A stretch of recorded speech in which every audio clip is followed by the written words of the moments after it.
Welcome to the Wickedly Smart Women podcast, featuring stellar conversations with emerging and established wickedly smart women. Thanks for joining us today as we celebrate women who are committed, care deeply, and have the courage to take action and create conscious change all around the world. Now here's your wickedly smart host, Angel B. Hartwell.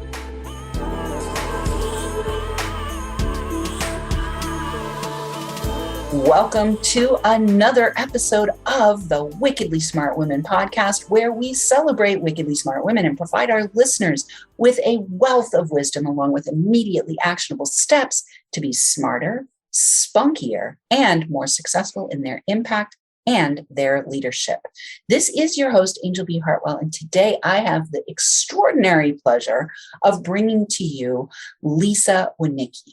As a mentor, author, connector, podcaster, speaker, and visionary with qualifications in business and numerous energy modalities, Lisa is passionate and committed to supporting people to cross the bridge from settling, or what she calls half-hearted living, to embodying their wholehearted life. Employing her wholehearted method through her Wholehearted 90-Day Intensive, Lisa guides people to cultivate deep connection with themselves and the courage and confidence to bring their dreams and deepest desires to life for their relationships, their life, and their purpose. She empowers and inspires her community and audiences as a living example of what it looks like to be authentic, vulnerable, and deeply connected to her whole heart. And I had the pleasure of meeting Lisa on Clubhouse earlier this spring, and it is such an honor and pleasure to have you here on the show today. Thank you so much for joining me, Lisa. Thank you for having me. I'm excited about this conversation because of our connection and all that's unfolded for me in the past 6 months in building this body of work. So yeah, thank beautiful. Well, I want to start our time together today, Lisa, by asking you, at what point in your journey did you know that you were living a half-hearted life? Great question. I knew about 2.5 years ago when I was in a deep meditation and I saw the life that I had created, which was what I thought on paper was what would make me happy and successful. You know, I had everything. I had good marriage. I had 3 healthy boys.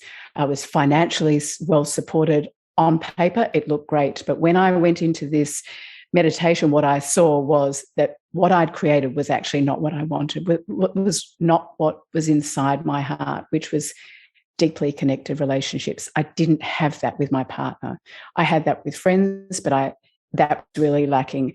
And that what I thought was going to make me happy from a materialistic point of view was actually not what I wanted. Mm-hmm.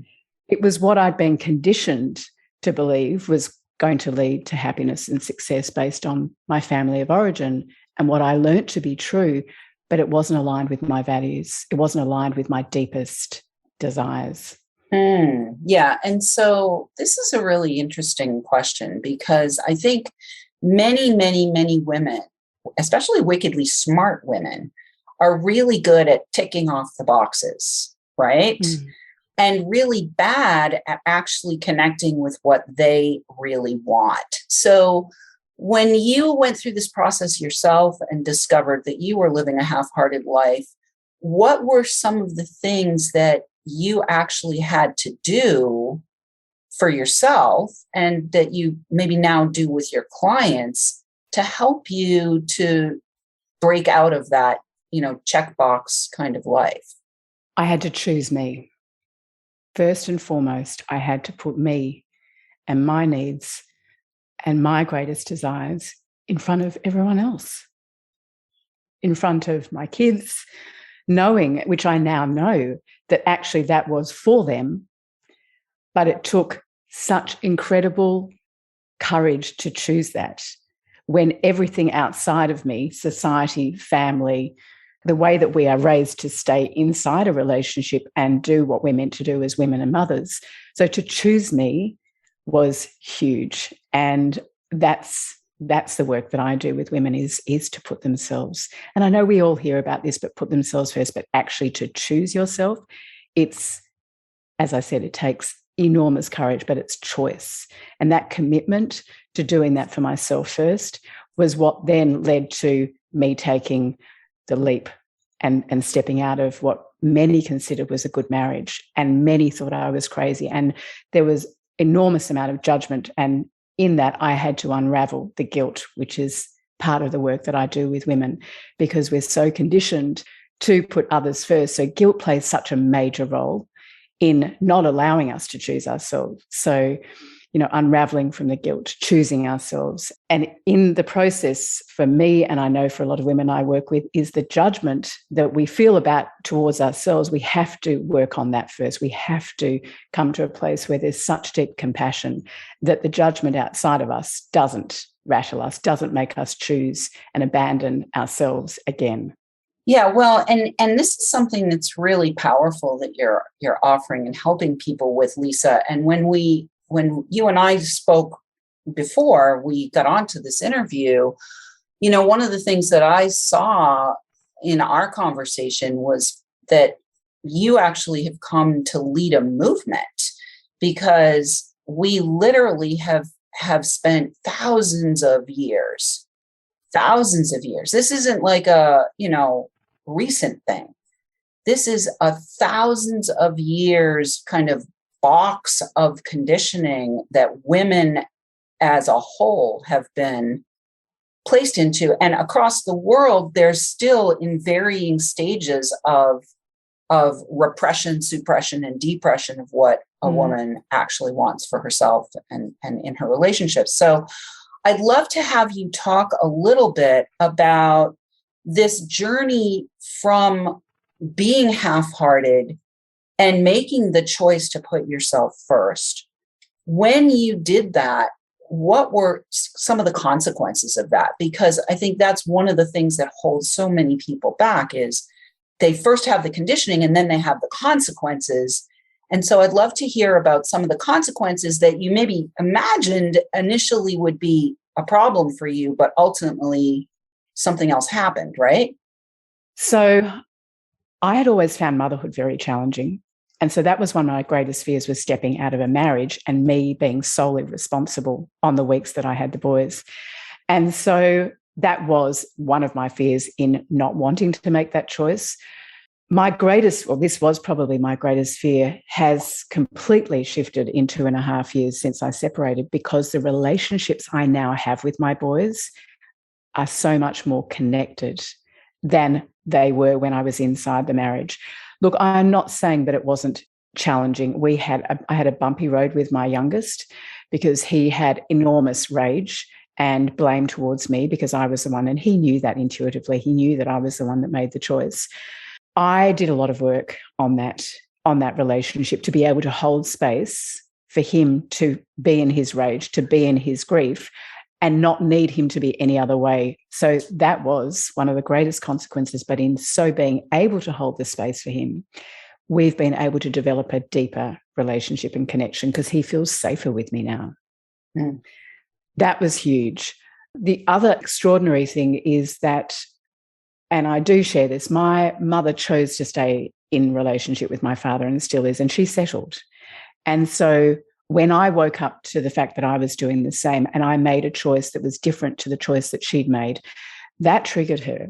And there was a lot of judgment from my family initially, because they were afraid for me, afraid that I wouldn't be able to manage. They didn't recognize, and I didn't probably recognize, my capacity to be able to do what I've done and to forge a new path with confidence and compassion and, really flourishing. Now my relationship with my mother has completely shifted, and she is probably one of my biggest cheerleaders. She listens to all my stuff. She listens to all my conversations. She understands and recognizes the choices that I've made, and she has incredible love and respect for the fact that I did choose this and the courage it's taken me to choose this.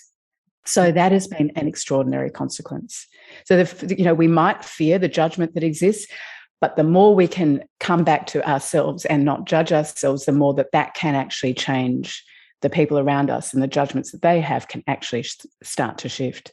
Yeah, beautiful. Well, and obviously, whenever anybody makes a choice to break out of conditioning, this is a common thing. Either the rest of your family is going to want to keep you in the box, or you're going to continue to make those choices and make that commitment to yourself to keep moving in the forward momentum that you've created from that first choice. So I want to ask you, Lisa, because, a thing that happens, I think, for many women, especially when, on top of all this conditioning that we have to put everybody else first, and then getting to that point where you realize that you're not actually happy, and then thinking about all the consequences of making a big choice like this, one of the big ones that many women come up against as well is not just parenting by themselves, but also the financial piece of the equation and breaking up a marriage. So can you talk a little bit about how, and it sounds like your mom had some fears and judgments about that. Can you talk about how you have supported yourself to have the courage to move forward in this area as well? So not long after I stepped out of the marriage, I started doing a lot of work around creation and creating the life that I wanted and getting really, really clear. Because up until that point, I wasn't clear. I was living life. I'd spent almost 12 years along this path, this personal development, healing from an eating disorder and depression that had been, decades of. Once I stepped out and I actually tuned into my heart and got really clear about those deep desires and dreams that I had for myself, I created areas of my life and I created visions for different areas, whether it was in my intimate relationship, my relationships with my kids, what I wanted for my work and how I wanted to live. And that included the lifestyle I needed and the support and the financial support I needed for the freedom to live the other areas that I wanted. And so it was those visions that I tuned into and continue to tune into every day that kept me more focused on that than the fears and the doubts that I was so conditioned by. They were my normal. So each time I noticed that, now it's this continual process, as you know, Angel, each time I fall into that fear or that doubt, I have to use my work, and that is tune back into the vision. And the vision is that I am a capable, confident, fully resourced, and I am fully resourced in order to create the financial freedom for myself and my boys. Yeah, beautiful. And your mission, yourself, your boys, and your mission. Yeah, beautiful. Well, we are going to take a short break. And when we come back from the break, we're going to talk a lot more about your method, about the people that you're working with and the results you're seeing from applying your method, not only to your own life, but to the clients that you're working with. But for right now, we are going to shout out to our audience around the world. Wickedly Smart Women, we could use your help. Asking for help is a power sign. So we would love your help. If you are enjoying this show and want us to stay on the air, please consider making a donation at www.wickedlysmartwomen.com. We'd also love to ask you to share with your lovely lady friends who you think might benefit from our content. Please help a gal out and let your sisters, mothers, daughters, friends, and colleagues know about the show so that we can serve them too. I do want to say a big thank you to all of our listeners who are downloading, rating, and reviewing. We are now downloading in 89 countries. We're celebrating our second anniversary. We've won 2 awards and been nominated for 2 more awards. So yay, Wickedly Smart Women. We're doing a great job here. And we are welcoming thousands of downloads from all over the world. I want to shout out this week to our listeners in Lisa's neck of the woods in Australia, New Zealand, and let's see, there's got to be another neck of the woods here. Malaysia, I think, is over near you too. So we'll shout out to our listeners in that part of the world, and we will be right back with Lisa Winneke.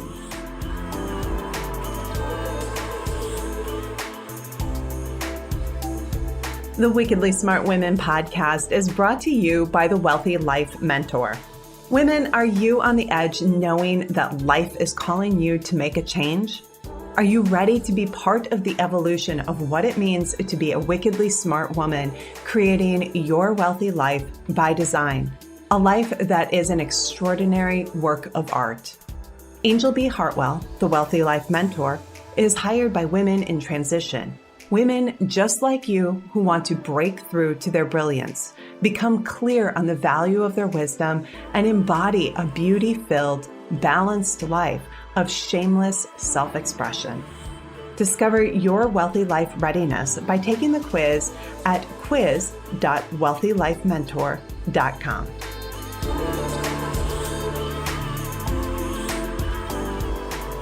And we are back with Lisa Winneke. You can find out more about her and receive her gifts that she has for you at lisawinneke.com/gifts. That's GIFTS, correct, Lisa? Yeah. Yes. And we'll have that for you in the show notes. So Lisa, let's talk about, we talked a little bit before the break about making choices and having the courage to create to be creative, to activate your creativity. So one of the things that you've actually created is your Wholehearted method. So I'd love to have you talk a little bit about what inspired you as you went through this process to not only get divorced and choose yourself and start creating vision for yourself, but also to step into being an entrepreneur. I think it was that I've always known that, but it was not believing in it. So it was a process of coming back home and choosing to know it in my body. Because I knew it intellectually and I had dreams and I had visions, but to actually know it in my being was a real process.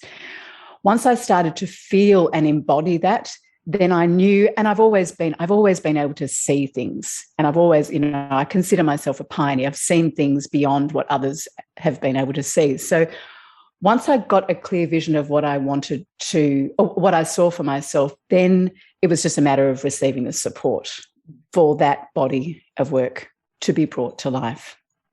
Beautiful. Can you talk about that process for yourself, about how you said yes to yourself, about how you also recognized that you needed support, and how it applies to the women who might be thinking about becoming wholehearted with you? Because I know that this is it's a choice. It's a decision-making process all along the way. So was it something from your own Wholehearted method that helped you to make these decisions even before it existed? Or, what can you share with our listeners who know they have something big in their heart to deliver to the world and are in, that moment of needing to make the choice? So different aspects. If I look at my method, one, knowing that I had a vision for what I wanted to be doing in the world, but not knowing how to get there. Like I felt like I'd taken so many steps to get there, but there was something missing. And so the more I kept tuning into this vision, I would intuit. So each day I would look at my vision, step into it, and I'd look back at my current reality and intuit what was the next step. And so I know we all are highly intuitive, but the more I was cultivating that muscle, the more I was tuned in and I was listening. So it was, as you know, I intuited to jump onto Clubhouse. I connected with you, and it was because I'm so in tune with my body, I knew instantly it was a yes to work with you. And so it wasn't, by the time we got on the call, and we've talked about this, by the time I arrived on the call and I connected with you, I knew that the fact that you'd walked the path that I wanted to walk, that I knew was inside of me, it was such a deep knowing that it was, when the question was to invest in you or invest in me to work with you, it was a wholehearted yes. It was beyond my mind. It was beyond the senses. And yes, I was deeply afraid when I made that step because it was an enormous investment in me. But that equaled the commitment that I put, the commitment that I made then and there to bring a body of work to life that I know had been inside me for a very long time. And it was just a matter of time. And I had reached that point where I was done with not serving the way that I knew I could serve, seeing others as the experts and not seeing myself as actually having something of deep, deep value because of my life experiences. Yeah, beautiful. Well, and it was my pleasure to have the connection in Clubhouse with you and to be able to find a person in the world who had such clarity of knowing and who had such vision for creating conscious change with the people that you're here to serve and to work with. And one of the things that we talked about when we've been through this process, we've been working together now for 6 months. Lisa is, I'm going to put a disclaimer here into the recording for the listeners. She's a client of mine.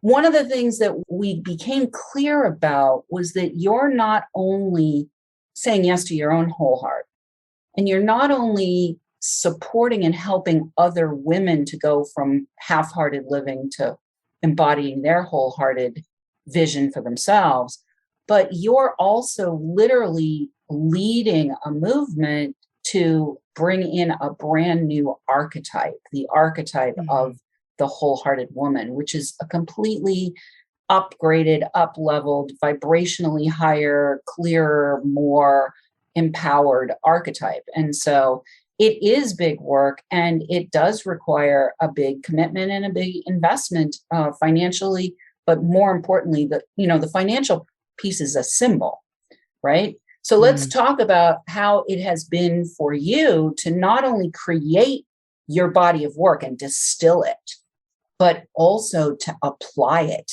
and to be able to step into becoming an entrepreneur yourself, where you're actually onboarding clients and they are actually investing highly with you to work with you.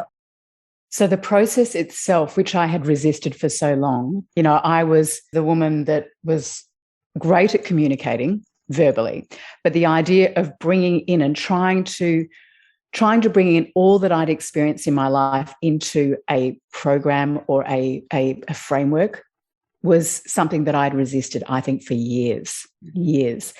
And so the process of working with you and it coming through was actually far easier than I had ever imagined. And yes, it was the process that you set out, but also my commitment.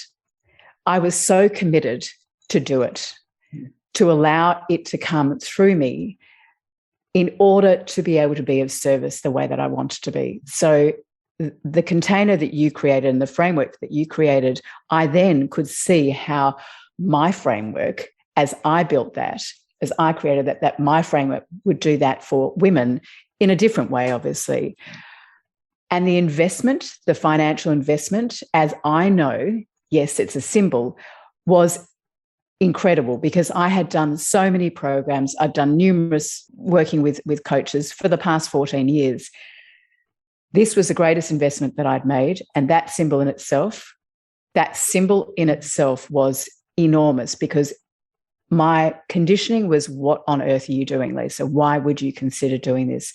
But now, having gone through it, I understand, and I know it deep in my being that this is the way I want to work with other women because I know the experience that I've had for something that I'd spent years resisting. So if I can do that with other women, all the work that they've resisted for years by creating this container, which I have done, then I know what's possible. And I'm seeing now what's possible, having worked with a few women, and the results have been nothing short of extraordinary. They all say the same thing. They've never, ever felt seen, heard, and understood the way I see them because I see things so clearly. I see what's blocking them from living wholeheartedly, for them to then be able to do the work on with me to support them to returning to their whole heart. So, I mean, the things that are transforming for some of the women are their relationships. They come into the program and their relationships are good on paper, but they're not actually vulnerable. They're not sharing what they want and what they need and what's been residing in their hearts for a long time. And they start to be able to have these conversations with their partners, and that is extraordinary. And then there's women on the other side of separating, and they know that there's something that they want to create. They might have 40 or 50 years left on this planet, and they want to create life from their hearts. They want relationships that are connected. They want to feel fulfilled in their working life with their families in all areas of life. So I often it brings me to tears because I'm a highly empathic person. It often brings me to tears when I witness what my clients are experiencing. Well, it brings me to tears when I witness what my clients are experiencing as well. So I want to just really clarify for our listeners exactly, specifically, and precisely where you best serve women. And what I'm hearing, and I just want to have you affirm this, is you are really here to serve a woman who has come to that moment where she knows she can't live a half-hearted life anymore and wants a deeper relationship with the person that she's in an intimate relationship with. Like, there's that group of women. And then, or there's the group of women who have liberated themselves from a relationship that no longer serves them and is not in alignment with them being wholehearted, but they haven't found the way to move themselves into even more fully embodying their wholehearted life and vision. Is that what I'm hearing? Absolutely. Great. Spot on. Great. It's not in the chaos of the actual separation because they don't, women, I know if I go back to where I wasn't in the place with the space to be able to invest the time and the commitment that's required in order to go through this process with me, because it is, it's deeply intensive. So yes, when they're at that point where they've done all they can inside a relationship, but for whatever reason, all the things that they've tried haven't worked. And I love supporting women to be able to get to a place where they feel so deeply connected to themselves that they can ask for what they want, that they can communicate for what it is that they desire. And then they have a choice. If their partners are unable to meet those needs, then they know that they're coming from their whole hearts in making that choice, as opposed to making a choice from a wounded place. Yeah, beautiful, beautiful. And then on the other side? And then the other side, in order for women to not step back into the relationship and bring the patterns that have had them step out of a relationship, to take full responsibility for their part in the breakdown of the relationship, because taking 100% responsibility liberates them.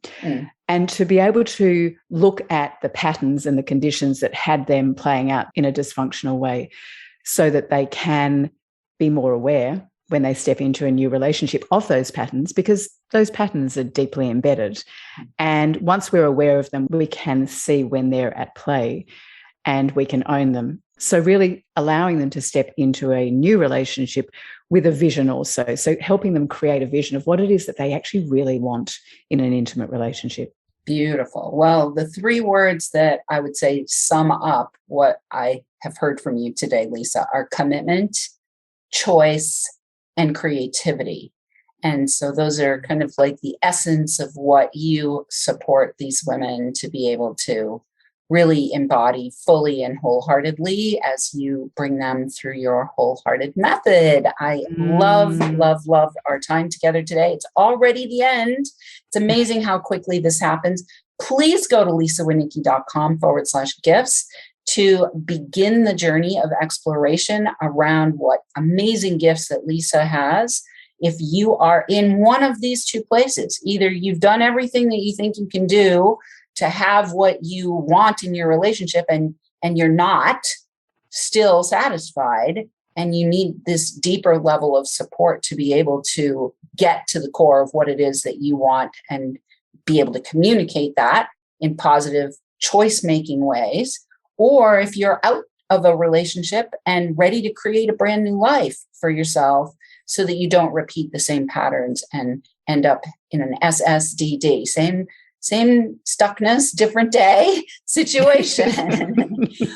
All right, beautiful people. This is it. Listeners, we do love feedback. Please let us know what you thought of today's show by calling into our listener line. We'll have that in the show notes for you, or you can send in questions or guest suggestions to listeners@wickedlysmartwomen.com. We might even give you a shout out on the show. Thanks for tuning in. Keep your ears open. And remember, you are a wonderful woman. Thanks for tuning in, downloading, and listening. Be sure to rate and review Wickedly Smart Women on Apple Podcasts and share with other women who can benefit from today's episode. Wickedly Smart Women is the premier podcast series for informing, activating, and inspiring the leader who carries profound wisdom and knows that now is the time to welcome wealth. We welcome your feedback and guest suggestions and invite you to subscribe to our mailing list to be notified of each new episode at wickedlysmartwomen.com.